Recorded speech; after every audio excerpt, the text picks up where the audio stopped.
Good afternoon dear students. Hamid Ahmad बालिका inter college Dostpur Sultanpur online classes में आपका स्वागत है। प्रिय बच्चों, आज आप लोगों को क्लास 10 फिजिक्स में फोकस दूरी के बारे में बताया जाएगा। पिछले टर्म पर पिछले वीडियो में आप लोगों ने गोलीय दर्पण की वक्रता त्रिज्या, वक्रता केंद्र, दर्पण का ध्रुव, मुख्य फोकस, मुख्य अक्ष, दर्पण का द्वारक के बारे में पढ़ा था। आज आप लोगों को फोकस दूरी के बारे में बताया जाएगा। फोकस दूरी, फोकस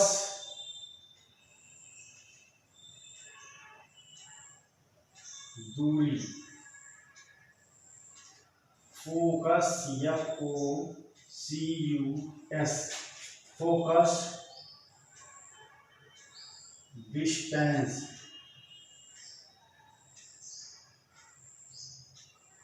फोकस दूरी, फोकस दूरी।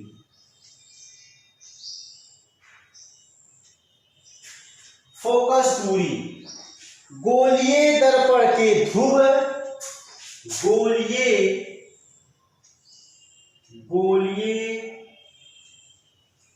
दर्पण के ध्रुव, गोलीय दर्पण के ध्रुव P,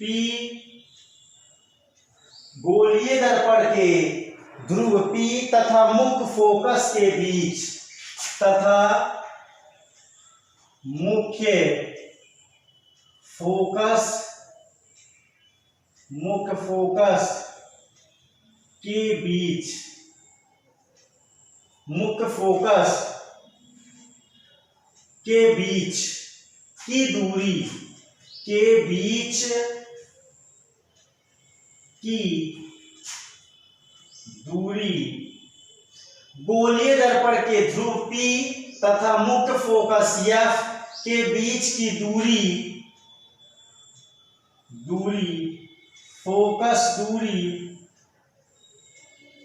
फोकस दूरी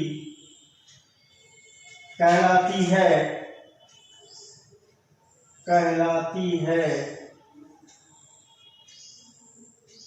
इसे स्मॉल f से प्रदर्शित करते हैं।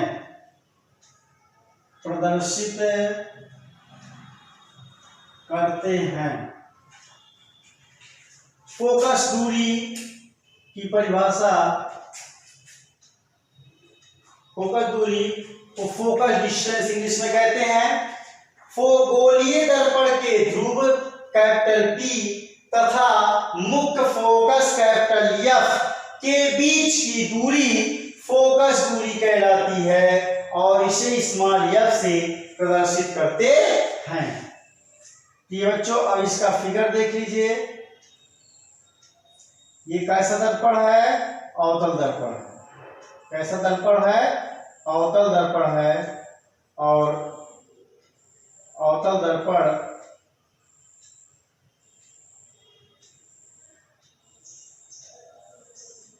ये दर्पण का ध्रुव है,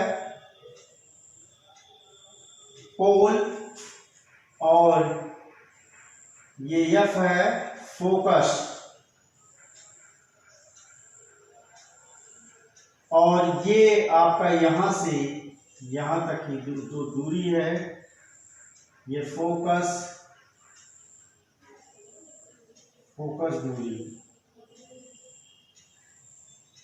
दूरी कहलाएगी। फोकस दूरी होगी। ये कैसा दर्पण है? अवतल दर्पण।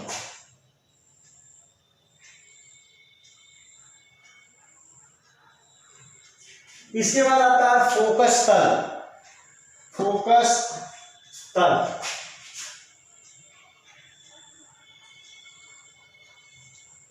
फोकस तल, फोकस प्लेन, फोकस प्लेन।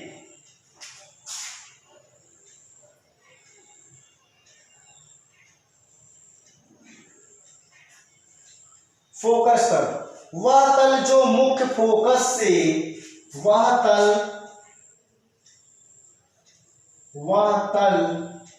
जो मुख्य फोकस,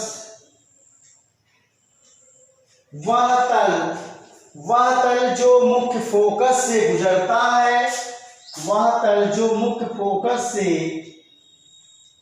गुजरता है तथा मुख्य अक्ष के लंबवत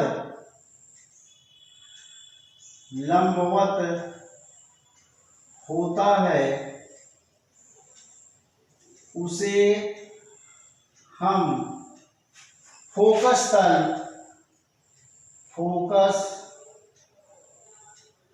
फोकस तल कहते हैं। उसे हम फोकस तल कहते हैं। वह तल जो मुख्य फोकस से गुजरता है तथा मुख्य अक्ष के लंबवत होता है, उसे हम फोकस तल कहते हैं। इसका फिगर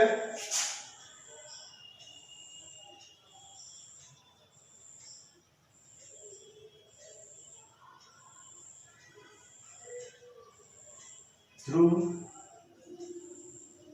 F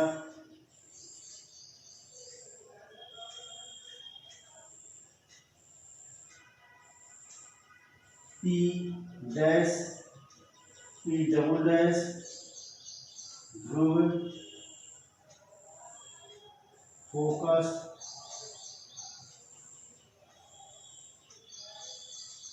और ये आपका फोकस तल।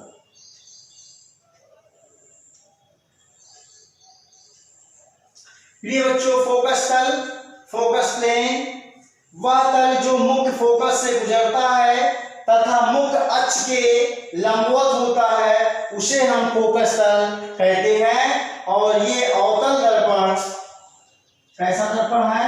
अवतल दर्पण। अवतल दर्पण में ये दर्पण का ध्रुव है, दर्पण का क्या है? ध्रुव है। और ये मुख्य फोकस है। और यहाँ पे जो मुख्य फोकस से होकर मुख्य अक्ष के लंबवत खींचा गया पी डबल डैश, ये फोकस तल क्या है? फोकस तल। तो इस तरह से अब जो परिभाषाएं थी, दर्पण का ध्रुव, वक्रता केंद्र, वक्रता त्रिज्या, मुख्य फोकस, मुख्य अक्ष, दर्पण का द्वारक, फोकस दूरी, फोकस तल, इसके बारे में अध्ययन कर चुके। अब प्रिय बच्चों, गोलीय दर्पणों द्वारा परावर्तन के लिए चिन्ह परिपाटी क्या करेंगे? चिन्ह परिपाटी कि कहां पे चिन्ह धनात्मक लिया जाएगा और कहां पर ऋणात्मक लिया जाएगा। उत्तल दर्पण के लिए क्या होगा और अवतल दर्पण के लिए क्या होगा। उत्तल दर्पण के लिए क्या होगा और अवतल दर्पण के लिए क्या होगा, इसके बारे में अध्ययन करेंगे। तो गोलीय दर्पणों द्वारा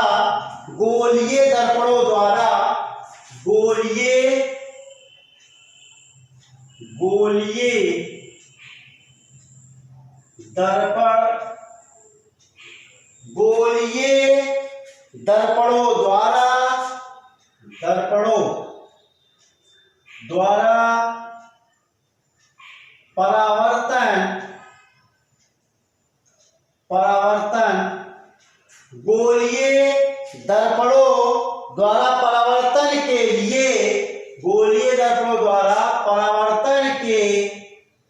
लिए चिन्ह परिपाटी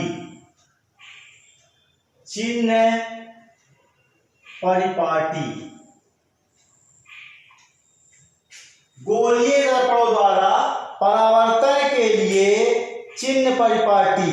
sign sign convention for reflection of spherical mirror. गोलीय दर्पण द्वारा परावर्तन के लिए चिन्ह परिपाटी, यानी किसके लिए हम किस दर्पण के लिए धनात्मक होगा और किस दर्पण के लिए ऋणात्मक होगा। तो इसमें पद प्राचल लेंगे। पहला पद आवलिक प्राचल, और इसके बाद उत्तल दर्पण। कैसा दर्पण? उत्तल दर्पण, और फिर अवतल दर्पण। अवतल दर्पण, इसका एक टेबल बनाएंगे।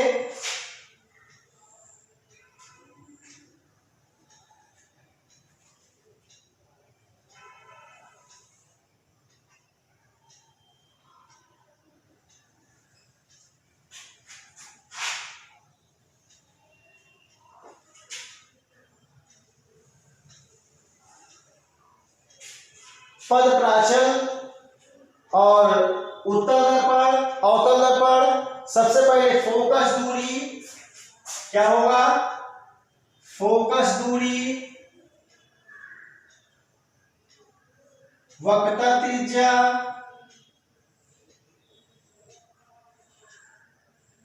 फोकस दूरी, वक्रता त्रिज्या, वस्तु की दूरी, वस्तु की दूरी,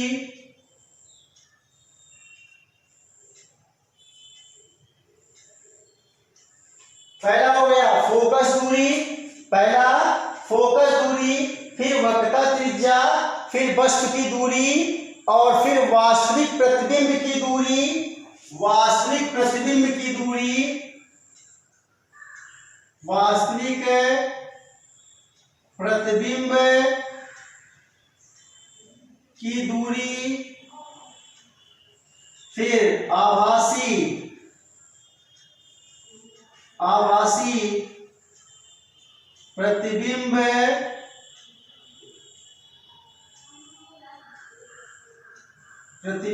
की दूरी, और फिर वास्तविक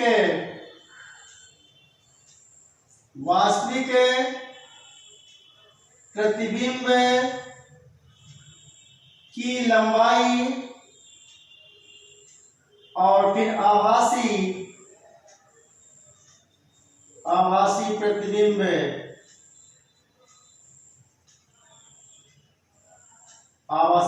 की लंबाई। पहला है फोकस दूरी, दूसरा है वक्रता त्रिज्या, और तीसरा वस्तु की दूरी, और चौथा वास्तविक प्रतिबिंब की दूरी, पांचवा आभासी प्रतिबिंब की दूरी, और छठा है वास्तविक प्रतिबिंब की लंबाई, और सातवां आभासी प्रतिबिंब की लंबाई। इसमें सबसे पहले उत्तल दर्पण के लिए आपका धनात्मक, और इसके लिए ऋणात्मक। उत्तल दर्पण के लिए क्या होगा? धनात्मक। उत्तल दर्पण के लिए क्या होगा? धनात्मक, और इसके लिए क्या होगा? फोकस दूरी उत्तल दर्पण के लिए धनात्मक, और अवतल के लिए ऋणात्मक। ऋणात्मक, धनात्मक ये है, धनात्मक ही रहेगा, धनात्मक।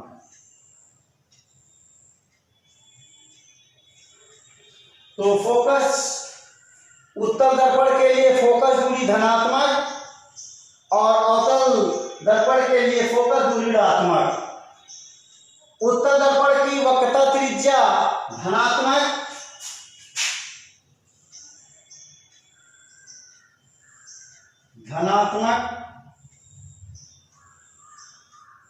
और इसके लिए ऋणात्मक।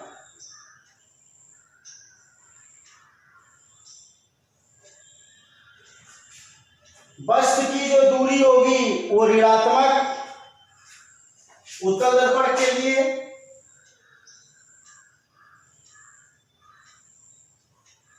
और अवतल के लिए भी ऋणात्मक होगा। अवतल के लिए भी ऋणात्मक होगा। वास्तविक प्रतिबिंब की दूरी, वास्तविक प्रतिबिंब की दूरी लागू नहीं होगा, लागू नहीं। और आभासी के लिए धनात्मक।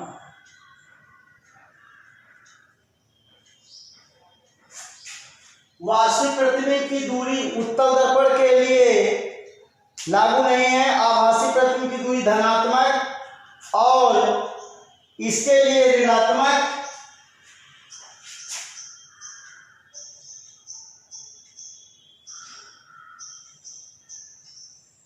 ऋणात्मक और धनात्मक।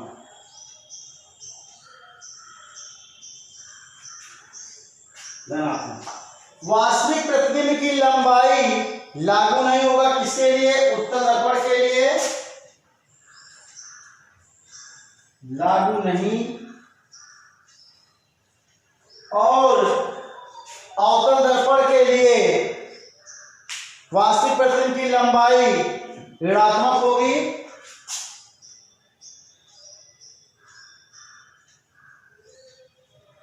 ऋणात्मक होगी।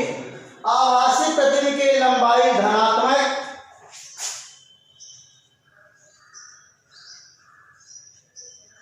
आभासी प्रतिबिंब की लंबाई धनात्मक और इसके लिए भी धनात्मक।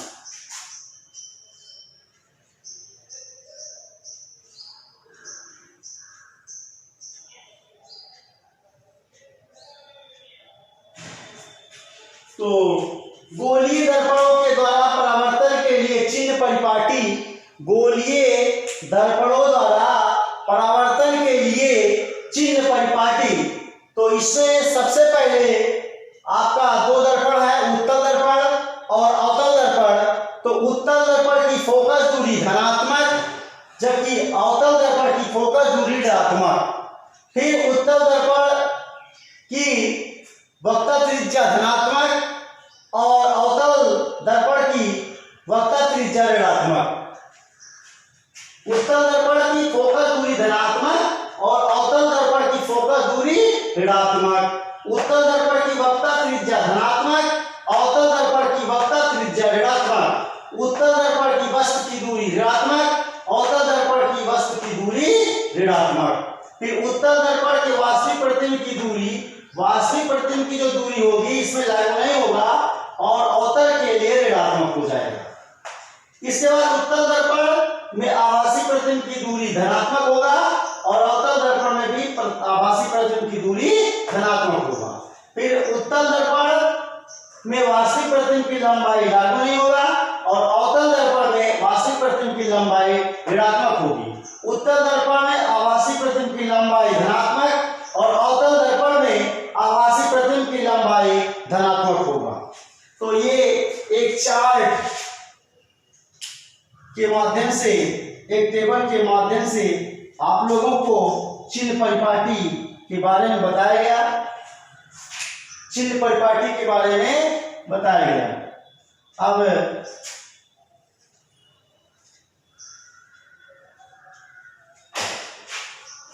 चिन्ह परिपाटी के बारे में बताया गया कि उत्तल दर्पण में फोकस दूरी धनात्मक लेंगे और अवतल दर्पण में ऋणात्मक लेंगे, और उत्तल दर्पण की वक्ता त्रिज्या धनात्मक और अवतल दर्पण की वक्ता त्रिज्या ऋणात्मक, और वस्तु की जो दूरी है उत्तल दर्पण के लिए ऋणात्मक होगी और अवतल दर्पण के लिए भी ऋणात्मक होगी।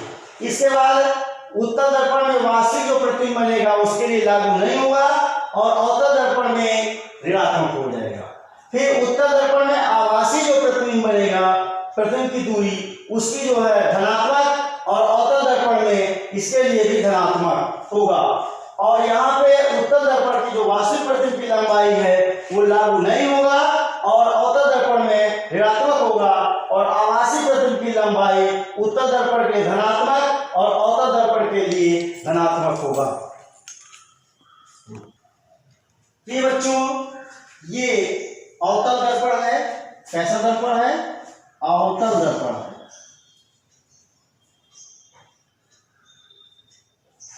अवतल दर्पण है और इसमें ये ए बी जो वस्तु है, वस्तु बाईं ओर है और उसका प्रतिबिंब बी डैश ए डैश है। यहाँ पे ये M1 और M2 दर्पण का द्वारक है और P जो है दर्पण का ध्रुव है। ध्रुव के दाईं ओर, ध्रुव के दाईं ओर ये ध्रुव है, ध्रुव के दाईं ओर की जो दूरी है ये धनात्मक ली जाएगी। ध्रुव के दाईं ओर की दूरी धनात्मक और ध्रुव के बाईं ओर की जो दूरी है वो ऋणात्मक ली जाएगी। इसके बाद जो मुख्य अक्ष है, मुख्य अक्ष के ऊपर की जो लंबाई होगी वो धनात्मक और जो मुख्य वस्तु के मुख्य अक्ष के जो नीचे की लंबाई होगी वो ऋणात्मक होगी। तो आज के लिए इतना ही। अब आप लोग भी कार्ड नोट कर लीजिए। निम्नलिखित की परिभाषा बताइए। प्रश्न संख्या 1 है, निम्नलिखित की परिभाषा बताइए। नंबर 1 फोकस दूरी और नंबर 2 फोकस तल। इसके बाद चिन्ह परिपाटी। प्रश्न संख्या 2 चिन्ह परिपाटी का एक सारणी बनाइए और चित्र की सहायता से उत्तल और अवतल दर्पण का चिन्ह बताइए। चिन्ह पर चिन्ह बताइए कि क्या कैसे ही कहाँ पे लिया जाएगा। ध्रुव के वो दाईं ओर धनात्मक है, बाईं ओर ऋणात्मक, ये आपको बताना है। धन्यवाद।